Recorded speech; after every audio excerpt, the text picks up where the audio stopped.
बिस्मिल्लाहिर्रहमानिर्रहीम। हजूर सल्लल्लाहु अलैहि वसल्लम की बारगाह में एक सहाबी हाज़िर हुए और आखिर कहने लगे, या रसूलल्लाह सल्लल्लाहु अलैहि वसल्लम, क्या ज़माना जाहिलियत की कोई नेकी काम आएगी? तो नबी करीम सल्लल्लाहु अलैहि वसल्लम आपने मुस्कुरा के फरमाया, कैसे? कहने लगे, या रसूलल्लाह सल्लल्लाहु अलैहि वसल्लम, ज़माना जाहिलियत में लोगों के यहाँ बेटियाँ पैदा होती थीं तो उन्हें मनहूस समझ कर वो ज़िंदा दफन कर देते थे। तो मुझसे ये बर्दाश्त नहीं होता था।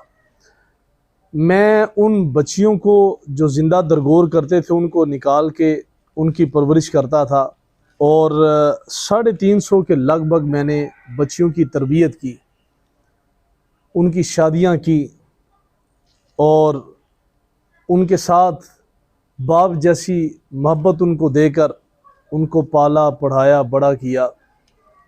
या रसूल अल्लाह सल्लल्लाहु अलैहि वसल्लम, एक दिन मेरे ऊँट गुम हो गए। मैं वो ऊँट की तलाश में निकला तो एक ऐसे शख्स के पास मेरे ऊँट गए जिसके यहाँ डिलीवरी केस का मसला था, उसके अपने ही घर के अंदर ज़चगी का मसला था। तो मैंने उससे पूछा कि तुम्हारे यहाँ बच्ची की पैदाइश का मसला है, क्या करोगे? तो वो कहने लगा कि अगर तो बच्चा पैदा हुआ तो उसे रख लूँगा, अगर बच्ची पैदा हुई जिस तरह हमारे यहाँ रवाज है हम बच्ची को ज़िंदा दरगोर कर देंगे।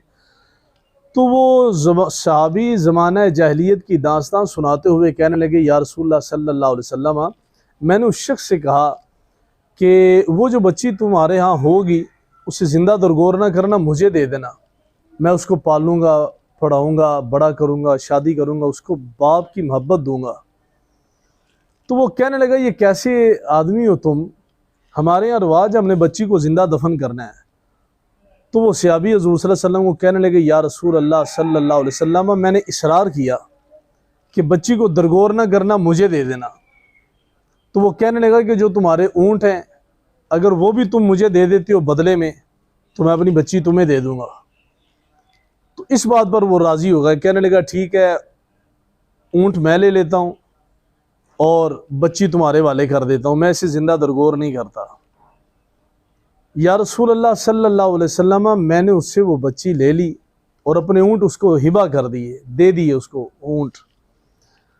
तो क्या या रसूल अल्लाह सल्लल्लाहु अलैहि वसल्लम उस नेकी का सिला है कोई जो मैंने ज़माने जाहिलियत के अंदर की थी उन बच्चियों के साथ? तो हुज़ूर सल्लल्लाहु अलैहि वसल्लम की आंखों में आंसू आ जाते हैं।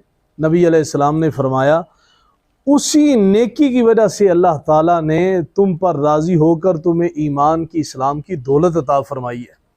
तो आप देखें कि इससे पता ये चलता है कि नेकी वो करनी चाहिए कि जिसके बदले का इंतज़ार ना हो। इस नीयत से नेकी नहीं करनी चाहिए कि मैं इससे नेकी करूँगा, ये बदले में मेरे साथ क्या करेगा। नेकी महज इसलिए करनी चाहिए कि जिसके अंदर आगे से रिवार्ड का मुतालबा ना किया जाए, अल्लाह की रज़ा के लिए नेकी की जाए। तो अगर ज़माना जाहिलियत की नेकी जो है उसका बदला ईमान की दौलत है, तो आप अंदाज़ा फरमाएं कि जब हम मुसलमान होकर किसी बेटी के साथ, किसी बेटे के साथ, किसी करीबी रिश्तेदार के साथ, किसी भी मुसलमान के साथ, किसी इंसान के साथ अच्छा सलूक करेंगे तो अल्लाह ताला कैसे हमारे ऊपर राज़ी होगा, कितना ज़्यादा करम फरमाएगा हमारे ऊपर और कितनी ज़्यादा दुनिया में और आखिरत में करम नवाजियाँ फरमाएगा। मेरा ये पैगाम है उन लोगों को जो किसी वजह से अपने अहबाब के साथ कता ताल्लुकी करते हैं। Just do the good things for the sake of Allah Almighty, nothing more than that. इसके सिवा कुछ भी नहीं है, सिर्फ अल्लाह और उसके रसूल की रज़ा के लिए नेकी करें आप। फिर देखें आपको कि अल्लाह ताला ईमान की हालत में रहते हुए आपके ऊपर कितनी करम नवाजी फरमाता है। आपको अल्लाह ने ईमान जैसी अजीम नेमत अता फरमाई है, इस्लाम जैसी खूबसूरत नेमत अता फरमाई है। इस्लाम और ईमान सीने में रखते हुए नेकी करें, फिर देखें अल्लाह ताला दुनिया में भी कितना राज़ी होता है और मरने के बाद भी कितनी करम नवाजी फरमाता है। हमारे इस पैगाम को अपने अहबाब तक, अपने दोस्तों तक, अपने फ्रेंड्स तक, अपने ग्रुप्स तक इसको शेयर कीजिए और हमारे चैनल को सब्सक्राइब करें ताकि जो भी नेकी का पैगाम है वो आप तक पहुँचे। और हजूर सल्लल्लाहु अलैहि वसल्लम की हदीस पाक जो मेरे नबी अलैहिस्सलाम ने फरमाया, बल्लिगू अन्नी वलौ काना आया, कि मेरी तरफ से पहुँचा दो भले एक ही आयत क्यों ना हो। तो हम उन लोगों में से हो जाएं जो हजूर सल्लल्लाहु अलैहि वसल्लम का पैगाम आम करने वाले हों, जो मोहब्बत आम करने वाले हों, जो इंसानियत का चर्चा आम करने वाले हों। अल्लाह ताला मेरा और आपका हामी व नासिर हो।